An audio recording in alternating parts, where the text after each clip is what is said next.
I'm Mike Brilla, host of the Inspired Teacher Podcast, a part of the Education Podcast Network, just like the show you're listening to now. Shows on the network are individually owned and opinions expressed may not reflect others. Find other interesting education podcasts at edupodcastnetwork.com.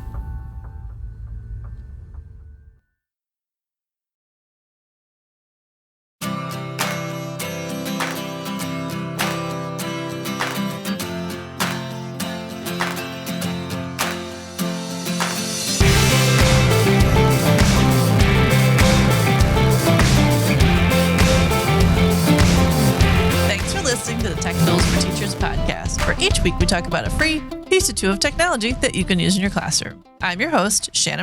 I'm a middle school teacher, technology and instructional coach for my district. Hello, fellow kids. I'm Fuzz Martin. I'm her producer and husband.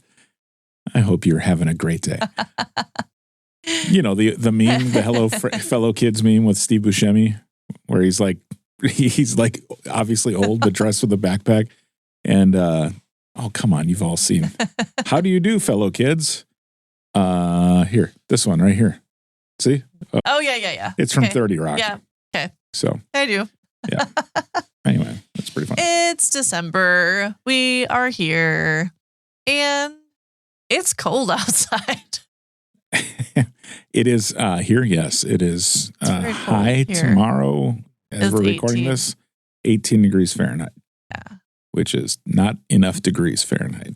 No, it's cold and we get to do some outside stuff. So that'll be super fun. Yeah. Here, that's the picture. Yeah. Okay. I remember now. We're good. Okay, cool. So today we're doing a fun one because let's all be real. The time between Thanksgiving and Christmas is challenging.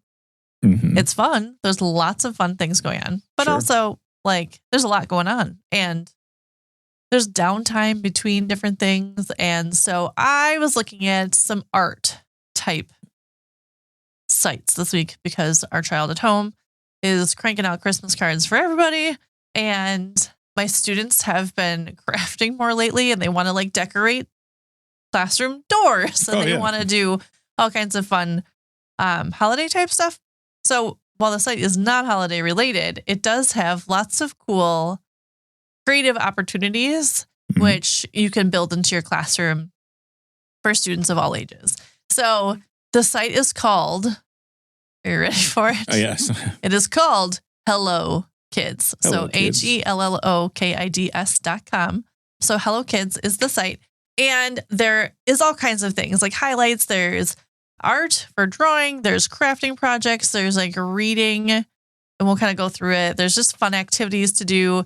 It would be great to throw into a choice board. You can pick and choose sections of it to drop into a choice board. Or if you want to do a craft or an activity as a whole class, or if you want students to take something home and kind of create with the video, they can do that. Sure. There's all kinds of just opportunities for creativity, which is pretty cool and a lot of fun stuff. So hellokids.com. If you go, I was most excited about the drawing and the crafting part. Yep. So if you click on across the top, they have drawing for kids. And there's different ways that it will teach you to draw. So if you want your students just to kind of work quietly or independently at their desks, you can click the first one's a minion and you can draw a little minion, which is super cute. And it goes through instead of a video, it's just step-by-step process. So This is something which I think this skill set for students to have independently is actually really helpful. Back in the day, 100 years ago, when we were using drawing books. I don't know if you ever used drawing books as a kid. Oh, yeah. But it was a book. I had how to draw cats and it would do the circle and then you draw the line through it. It teaches you step by step, but it's not with a video. Right. This walks you through drawing a minion step by step without a video where you have to pause and stop every time. It just walks you through each step. Sure. Which is a great skill for kids to have. So if you're looking at the drawing part, there are several different ways you can draw. So some of them you can click on and it walks you through step by step. They have Lego Ninjago. They have all kinds of things that kids like to do. They also then have, if you just scroll down the drawing section, drawing lessons for kids. So if you click on those, again, it's going to walk you through the steps, but not all of them have words with them. Some of them are just visual. Yeah, just like a hand on top of the paper drawing, right? Yeah, like walking through. Well, some of them are just pictures. Oh, sure. Okay. Without any words. So then you have to like use your own brain, which might be cool to have kids write their own directions for it, and explain it. Mm-hmm. And then they also have drawing video tutorials, which are going to be videos. They're going to walk you through how to draw something. And then they have full drawing lessons. So they can walk you through not just the picture, but like the whole lesson that goes with it. And again, the tutorial step by step. So you can see like there's all different types of drawing lessons that you can let students kind of explore on their own. Or if you want to do something as a whole group, you can do that. Like you can pick a theme that you're working on, or they could be working on a direction skill set, or they could pick a character and then write a story about it later on. Oh, yeah. So there's a lot of different ways you could use the drawing section and some creativity, and also have some guidance so you don't have to explain everything to your students. Sure. If you keep on scrolling down, it'll give you other categories, which also links to other stuff on the site. So each page kind of has that where you can shift in. And if you want holiday stuff, because you want to dig into it, like you can click different holidays. They have like Halloween, and they have Christmas, and they have St. Patrick's Day, but they also have like Pikachu and monsters and bears and Disney. So they have all different types of things to choose from. So you can pick categories as well if you want to. Sure. Not everything has a drawing opportunity in a category, just those cover other things on the site. So sure. Lots of drawing things. If you go under the crafts and activities, it walks you through like DIY sock bunny steps. I've made many of these in my lifetime. Gives you the video, kind of walks you through the different pieces of how to build sock bunnies. Again, some of them have videos. They have Play-Doh workshops. So I don't know if you have Play-Doh in your classroom. I mean, all the way through our high school bio teacher has Play-Doh in their classroom, and kids use it to make cells and stuff. But you can go through and it gives you step-by-step, or kids step-by-step on how to make specific things with Play-Doh, which is cool. Like you can make a Disney Frozen Play-Doh sled adventure. And what a cool thing, if you're going to do stop motion with your students, it will give you like step-by-step with your Play-Doh, like what to make. We've been using, we're a Google school. We have a lot of students now using Google Vids. Yep. So you can drop everything into slides and it will make you a video. And it does a nice job with doing stop motion. So Play-Doh, they have a whole section on that. They have a cool thing for face painting.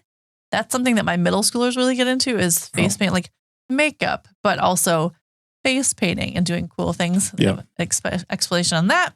I like the craft with toilet paper rolls and milk cartons and cereal boxes. They've got that amphibious jet.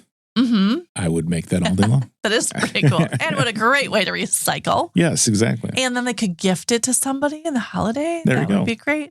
They also have a whole section on origami how-to videos. I know our daughter just finished an art class, but origami is fun and keeps you busy.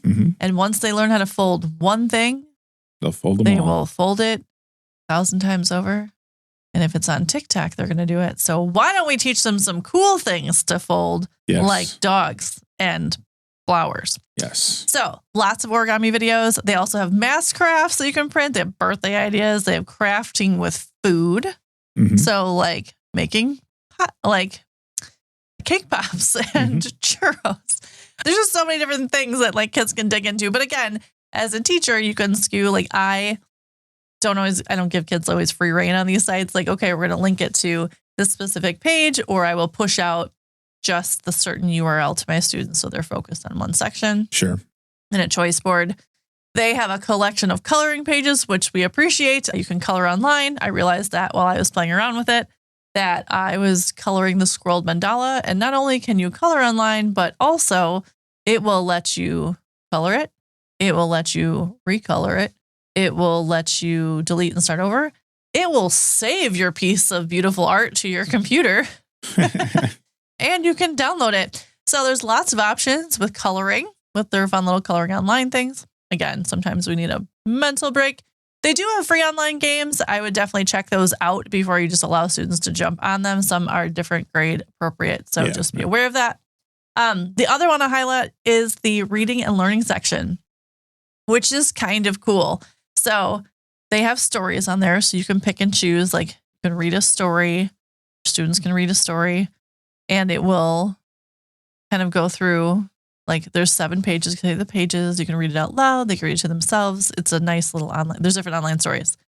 But also, there are opportunities to learn other languages. Oh, cool. So if you are in different sections, depending on what you're in, so in like the news section, you click on time, you will notice the time, like, worksheet or sheet to read is in French. Oh. So then if you click French, it will then take you to every page in the site that is in French. Oh, wow. So like there's different languages and there's just different things to pay attention to, which is really cool. And it gives students the opportunity to learn other things. They have stories like tales for children, stories for children. Some of them are classics, like fairy tales like Rapunzel. Some of them are short stories. There's Rumpelstiltskin. There's just different things. There's different learning content and activities and crosswords. They also have famous people like biographies. They have jokes and riddles. So, and then again, there's all these different categories. So you can find poems and you can find fairy tales. You can sort through the different reading opportunities. Beatrix Potter. So there's just all kinds of cool, like, learning things that you may not see. Or again, it's just a quick way. If you are engaging students in something new or different and you want them to explore a little bit, you can do so. And then they also have a movie and tutorial section, which they have some science experiments, and they have some of the videos go with the readings and things like that. So there's just a lot of different things. So I was really excited to see the art with the drawing and the crafting, just because this time of year kids want to be making for other people. And I think that's cool. And if I can give them the opportunity to make things for others on their own terms, yeah, that's pretty cool. That's cool. Hello, kids. Hello, kids. What are you crafting?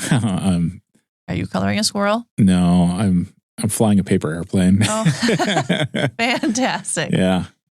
Nice. It looks like this one would be better with a tablet because you can. Because they can swipe. Touch screen. Yeah. Yeah. But it's got a lot of things that you can. A lot of just engaging things, and you can easily build bits and pieces into lessons or hands-on activities or following directions. There's a lot of different ways you can build them in. I would definitely say upper, elementary, middle would probably be your age category that would work well with this. Just a lot of fun, different things. The other thing I wanted to shout out today, which is because you're talking about drawing for kids and crafts and activities, there's a YouTube channel that is used often in our house, a lot in our house, but also a lot of students around here use it, and it's called Art Hub for Kids. So if anybody is unfamiliar with Art Hub for Kids, it's a really cool YouTube channel that offers video tutorials of how to draw things step by step and teaches some basic drawing skills to kids, and it's family friendly and it's cool. So Art Hub for Kids is a cool YouTube thing to check out if you haven't heard of it before. Yeah. It is a lot of fun. And our child now draws like all the time on her own. Yep. She's got a style that she picked up from them, but yeah, it's cute. Yeah. So just a fun way to engage kids in drawing that may not just pick it up on their own. Yeah. She watched a couple of videos. Exactly. So there you go. So hello, kids. Some art, some crafting, some giving back, some sharing, following directions, all great skills, and engaging in these 2.5 weeks of general chaos for everybody. We love December. It's so much fun. Yes. So there you go. Episode 223. It's been a long time. It has been a long time. Well, we're getting old. We are so old. Great. Thanks for tuning in. This has been the Tech Tools for Teachers podcast. If you ever have any questions, you can find me on Blue Sky, Threads, Facebook, Instagram @SmartandWI. And if you want to get more information on the links to the technology discussed in this episode, you can visit smartandwi.com. If you'd like to support the show, please consider buying me a coffee or two. Visit buymeacoffee.com/smartandwi or visit smartandwi.com and click on that cute little purple coffee cup. Your donations help keep the show going. New episodes almost each week. Thanks for listening. Go educate and innovate. The ideas and opinions expressed on this podcast and the Smart NWI website are those of the author, Shanna Martin, and not of her employer. Prior to using any of the technologies discussed on this podcast, please consult with your employer regulations. This podcast offers no guarantee that these tools will work for you as described, but we sure hope they do. And we'll talk to you next time right here on the Tech Tools for Teachers podcast.